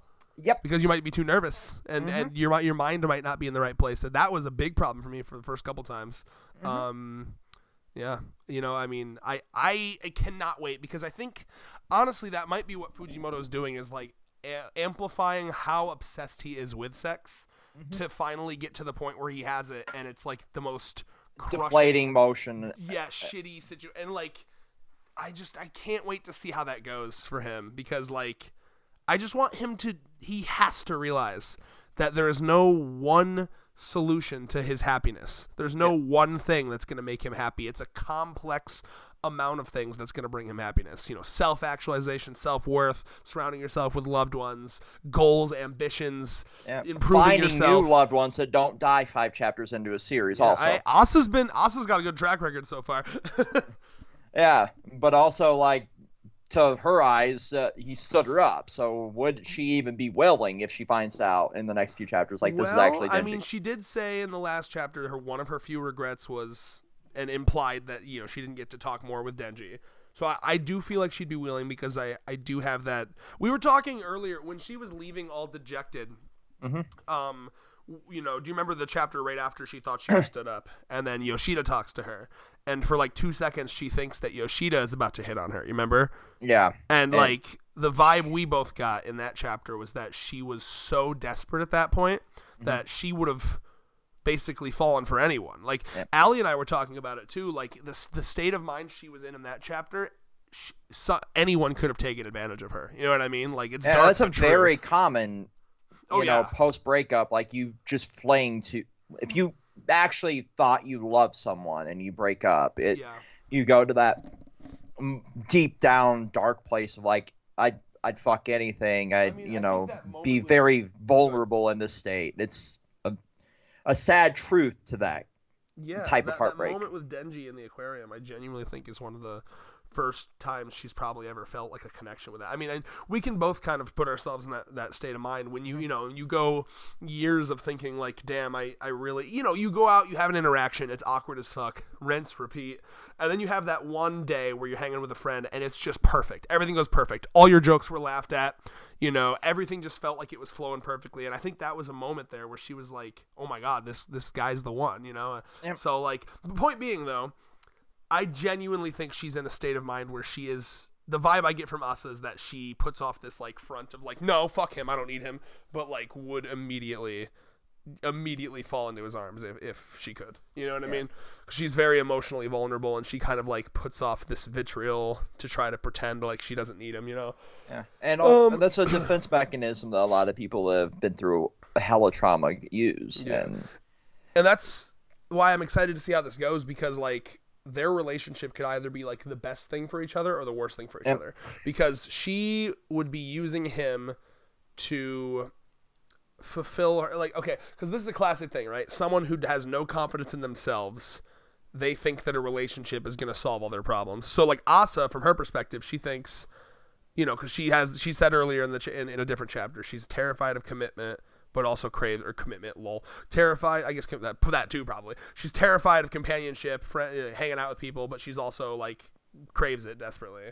Mm-hmm. And then, of course, Denji, he knows, he's smart enough to know that, like, having a family is what made him happy. Like, power, Aki, that made him happy. But on top of that, he's his new thing of the week is that he wants to fuck. So, like, I could see this...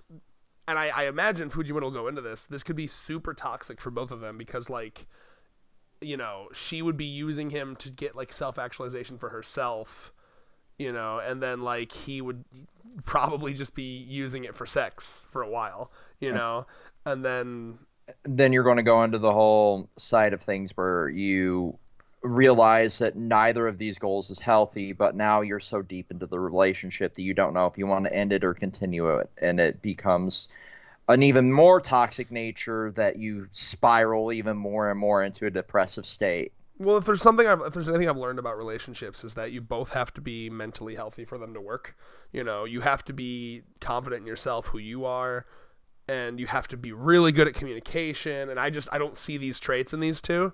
You know, I mean, they're both kind of terrible. Asa tends to be a walking Wikipedia page for. But see, that's not communication. That's her, like, hyper fixating and, like, info dumping because of her autism. Yep. Like, you actually see that she's very closed off with her emotions. She'll be like, "No, I'm fine," you know, like, and she'll just, like, lie to people or, like, avoid talking entirely.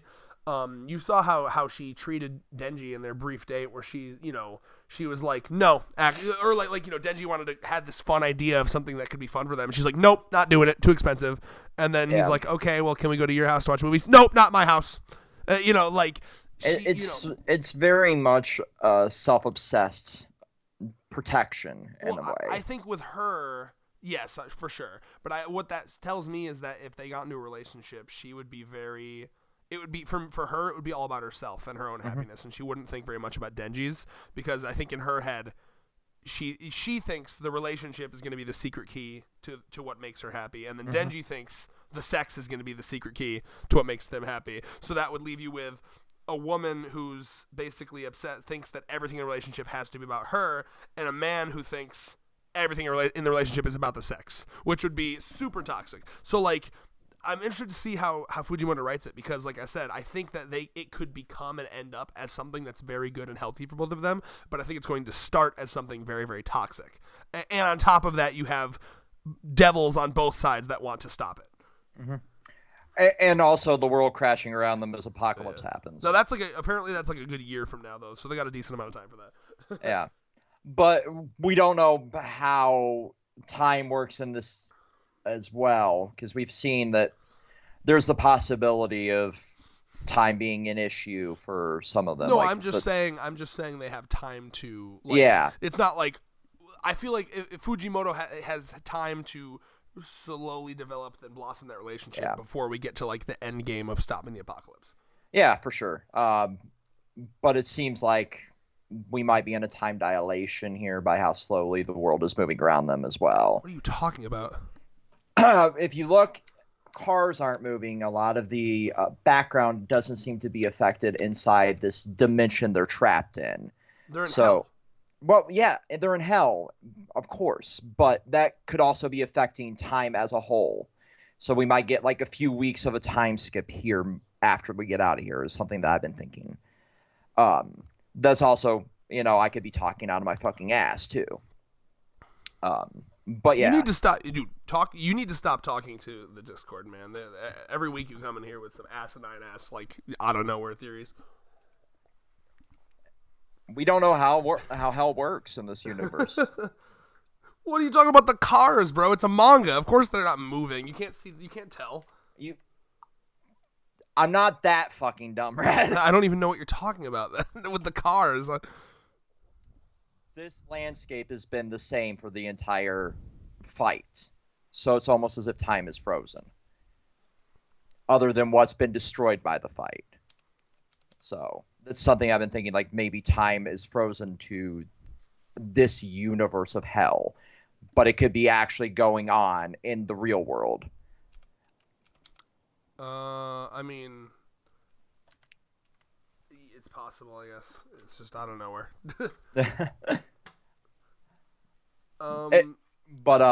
We got one little door here, Red. We got one little door, and doors are always bad in Chainsaw Man. Yeah, I mean, now we have Fake Sawman, finally. Ever since, that's been kind of a thing since, whoever the fuck killed Yuko, correct? Yes, Fake Sawman is here. This is Fake Sawman. Clearly, I mean, what's interesting is it still could be that guy with the surgically implanted thing, I guess, because we did see him, like, following, like, there was a thing with him kind of walking around, as well as last chapter we saw someone be like, hey, I still need you to fight Chainsaw Man, gave him blood. There's a lot going on. I don't know, but I mean, I guess we're finally gonna figure out that. I have zero theories on Fake Sawman. I have no idea. I'm like completely lost on what's going on with that. Yeah, no, I've completely gave up trying to predict what the fuck is going on there, because we saw Fake Sawman, and then we also saw that somebody killed Yuko.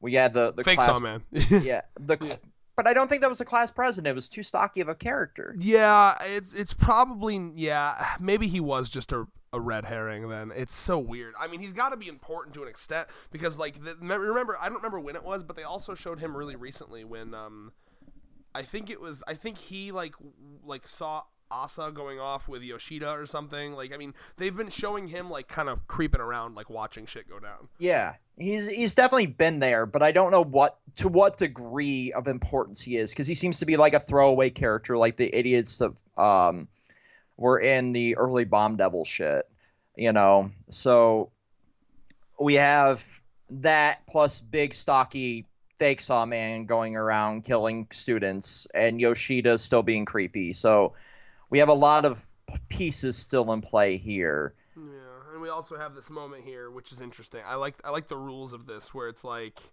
okay, it kind of reminds me a lot of I know you're not super into One Piece, but like in One Piece, Big Mom, she'll invite people to tea parties, and if you don't show up to them, she'll kill one of your closest loved ones and send you their head in the mail. Well, that's beyond creepy, but yeah, tracks for Big Mom, because she's all about like she's basically a mixture of Alice in Wonderland and the Willy Wonka's Chocolate Factory. That's her vibes. So like this reminds me of this, where like the Falling Devil, they're super all about their dishes. So like when she's serving a devil a dish, you have to finish it, and if you don't, Falling Devil's gonna be super pissed about it and kill them. So like this creature that they're like feeding has motive to track them down and eat them, not because they want to eat them, but because they don't want to be killed by the Falling Devil, because the Falling Devil, being a primal fear, is like that. I mean, they're one of the top dogs in hell, so it's like fuck. So like this fucking creepy creature probably didn't even ask to be like served. Well, I guess she did say that she was there on request, but like I'm almost getting it switches around the dynamic, because now it's like, oh god, like this Falling Devil's serving me food, and if I don't eat it all, she's gonna kill me, which is interesting. Yeah, it's definitely an interesting rule we have here. I'm genuinely curious what this devil that's going to be served it is. Well, I think we saw, unless maybe it's a different one, but what was that weird creature we saw a couple chapters ago? Yeah, it's either that worm-looking thing or maybe the thing that got pushed out on the U-boat. I don't fucking know. Let me look at these little sharp titties. That's page 6 to 7. Go to page 6 to 7. Scroll back. They look like sharp, floppy titties. You see it, right? You see it? Yeah. Only the sharpest and floppiest of titties. I'm going back to I think it's 2 chapters ago. I'm going back to look at the creature and see if he has the sharp, floppy titties. I think it was 3. I think it's 126. I'm going back to that. But we have Maybe 1.7. one directive: evade until sunrise. Evade until sunrise. Because probably that's the point where Falling Devil would just kill the devil that you didn't finish my shit, and then maybe just give up. Yeah. There's a time limit here. So sunrise might be when this trip to hell expires as well. Which we got 2 weeks before it happens, and I'm expecting a longer chapter because usually we get a bit longer chapter when we have a giant break like that. And I'm hoping we wrap up a lot of the lingering shit from this little trip here, because we got a lot of just disturbing fucking imagery, and I love when Fujimoto does that. And I want more of it because I'm a fucking slut for that. Yeah, dude, I knew I was gonna like it when in this chapter when they're just like, I don't know, when he's just in hell and like walking around like a dark abyss of nothing. I was like, this is fucking awesome. Right. I wouldn't be opposed to seeing after this, though, since we might be wrapping this arc up or this little batch up, a trip to figure out what to do with Denji at this point. Because if anything leaks out of this, like how baser he's become, maybe that would be the point where the organization would start stepping in. We might see that war that we've been, theorizing about for a while between Kishibe's crew and everyone else. Yeah, I can see them finally coming in after this. Like, if this was a big enough situation where they have to kind of step in, yeah. Yeah, considering we had a mass suicide, outside of this apartment building, you would think that would be something that they would investigate. Yeah. And you also have Yoshida, who was, concerned about with the whole famine shit that was going on. So we could have either of those two being the next Flash 2 bits, or we could potentially see a love scene where just Asa and Denji have sweet sloppy sex. Let's go. Because this is Fujimoto and no rules matter whatsoever. He said all those years ago when it was announced that he was moving to the app, it's so he can do a sex scene. We've been making that joke for a long time. The man drew a full color page of 5 lesbians scissoring. I think if he wanted to, he could do it. I don't think he's going to show the actual sex, which is a good thing in my opinion. Given that they're minors, yes, that would be probably the only thing the only thing stopping him, because again, you did see full on scissoring. But yeah, I would like them to talk about it and not shy away from it. I want to know, yeah. That conversation after your first time is either where you realize well, this person that I've given my all to is not worth my time, or this is a relationship I would like to continue having. And that's a very deep and meaningful conversation, and Fujimoto does tend to handle those very well. Yeah, because it's not going to go anything like you'd expect it to. It's not going to be amazing. It's not going to be oh my god, that was incredible. It's something weird's going to happen. But I also don't think it's just going to be exactly what you think, where it's just awkward and bad. I think there's going to be something that we don't expect. Something realistic and that you wouldn't expect, but that makes total sense. Yeah, absolutely. Obviously, well, shit, maybe my penis is a chainsaw and I didn't know that. My dick turns into a chainsaw halfway through, but she likes it. Ooh, surprise. Or, oh shit, I can't have sex because I kill people when I fuck them. I would love it, actually, if they went down the path of, because I feel like this is never talked about. Like we just said, what if he just can't come? What if he's just has a hard time because he's I don't know, because of the trauma in his life, he's never been able to have a close sexual relationship, or maybe he just has to feel, maybe he has to work to feel comfortable enough around her, he talks a big game about wanting to fuck, but then once he's actually in, I think I would love that, actually. He talks this huge game about wanting to fuck, and then when he's in the bedroom and it's happening, he's too nervous and traumatized, or just I don't know, too nervous to get close and intimate like that, and then he freezes up and he has performance anxiety. I would love that. That's a very real thing. And also, given the amount of trauma he has and how he acts, I wouldn't be shocked if he has something similar to ADHD. And yes, that also, and that can make it so you had a hard time coming. Yeah, I speak from experience there. Me too. Yes. And sorry, go ahead. It's a very real thing, and I would not be shocked if that's a thing that Fujimoto could touch on there. And that would be so progressive and cool for this manga, because that's something that I think if talked about more, and especially if talked about in something like this popular of a series, to like bring attention to that, to like, because I feel like so many men expect that like they have to be perfect, or they have to like, you know, your first time's gonna go like this, and like, because the joke is always, oh, you're too quick to come, but no one ever talks about the like, if you just can't, or like, you know, I think that'd be so cool to like bring attention to that, and like, hey, this is normal, it's okay, you need to, because really so much of sex and so much of like having an orgasm is feeling comfortable. There's even studies where like if your feet are warm rather than cold, you're like this much more likely to have an orgasm, right? Like the socks stay on. Yeah, during exactly. sex. You know exactly what I'm talking about, the sock thing. You know, and I've noticed it. Like when I come home from work, if I'm like too sore, like if my muscles are too sore, I have a hard time like coming. You know, but like it's when you're really comfortable in bed, and then you get to jerking. It's like, oh yeah. So And, like, yeah, we're expected to be like able to come normally, but they don't actually stop and think about how painful it is if you're unable to yeah, it's something that guys for don't really the want to talk about. the other partner, you know. Yeah, people are so nervous to talk about it, you know, like things like erectile dysfunction and stuff. But like, I think that'd be so cool if like, and like Fujimoto is so subversive. I could totally see him doing something like that.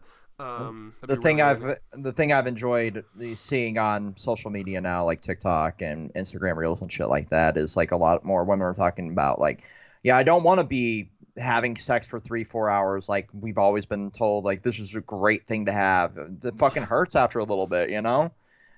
Yeah, And I'm just like, oh, that's fucking validating. It's because for people. we have this ability, you know, like as many problems as the internet creates, it also allows us to talk freely with each other without the influence of like advertisements, brands, TV shows.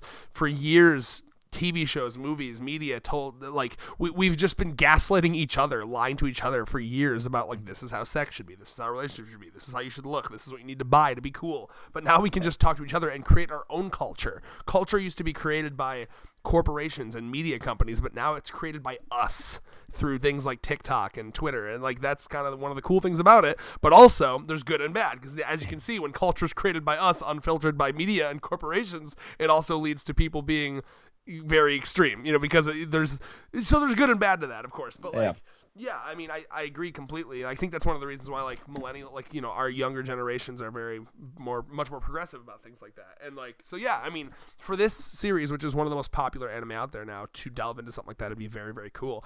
And I would love to see how Asa would react to that, because that would be such a telling moment for her character. Would she be an asshole about it, or would she comfort him and like I don't know, hug him, or like say it's okay, you know? I just, oh my god, I can't wait to see how the ship goes. I really think that this could be really well written ship, and like really good for both of them. Yeah, absolutely. And I honestly, like, out of the possible outcomes, I think that would be the one I would, you know, enjoy the most, because you'll see massive character development for both of them if something like that were to happen, instead of like, oh, I came, yeah, whoa, you know, and just like, sex, make me feel good, unga bunga. And yeah, because he's talked such a big game about all this sex. It's somehow gonna blow up right in his face. I can just feel it. And that would be super validating, because like now we can move past this moment of like, Denji's a piece of shit. Yeah, you know, he's got good and bad, but definitely, yeah, he's kind of gross. He's at the very least, he's kind of gross. Yeah, and that would, you know, lessen a lot of the discourse for the character too. Because you do see a lot of that on Twitter still, and I'm like, yeah, I mean, there's moments where I'm like, Jesus fucking Christ, man, dial it back 15. Oh yeah, I mean, most people seem to focus on like Makima and her problematic stuff, but yeah, this ass joke, whew, goddamn. It really is one of those that's on par with a lot of Makima's toxic traits, and it is. Yeah, sorry, go ahead.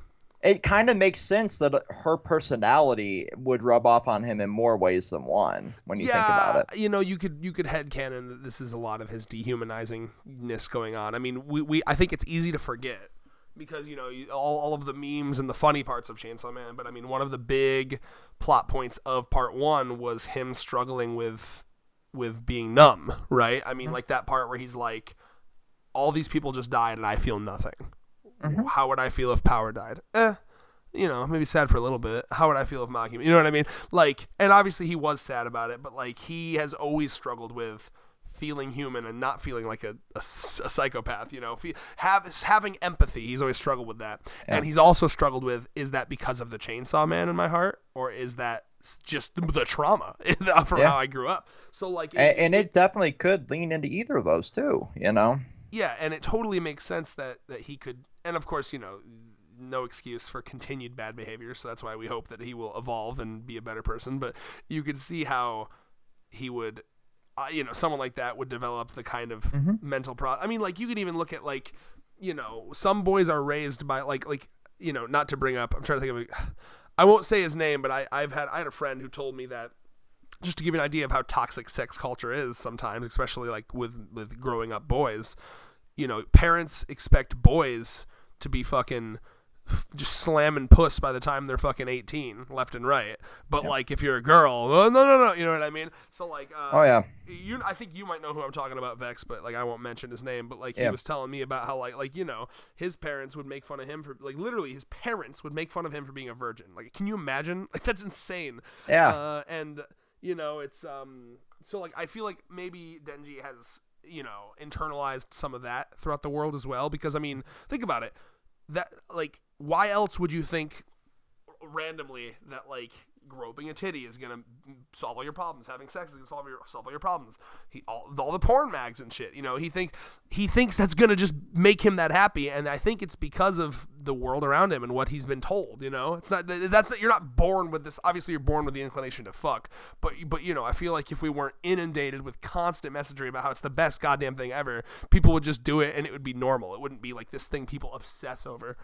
Yeah, absolutely. And like, I 100% like, porn is fun. You know, that's not a message of like porn is 100% bad. But oh no, you have like to have anything, you just have to have a correct balance. You know. Yes, exactly. Like you can't go full goon mode where you have 8 monitors, 8 different videos playing. You know, shit like that. Yeah. But you can have a healthy relationship with all of these things. And there are people that can't form healthy addictions, and that is, you know, a very bad side of our society, because we popularized the shit from a young age. Like, you and I grew up in an era where Girls Gone Wild was sold on fucking national TV at night.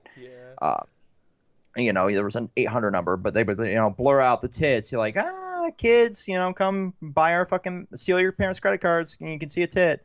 But we also, you know, grew up in an age where porn was literally at our fingertips with shit like Pornhub, and you know.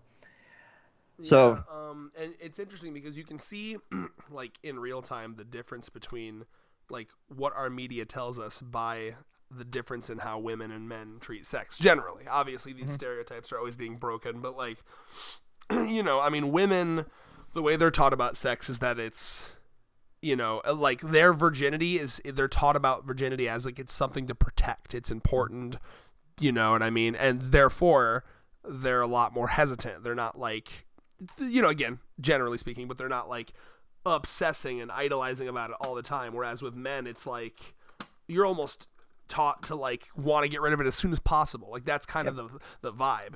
So you can see immediately. My high school had a fucking virginity pool.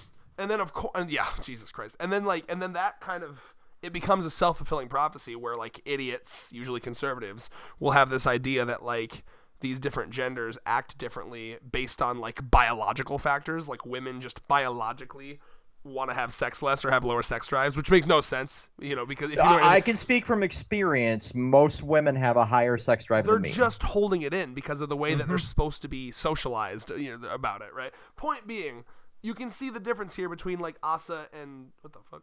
Oh god, Alexa, stop! My Alexa's screaming at me about something.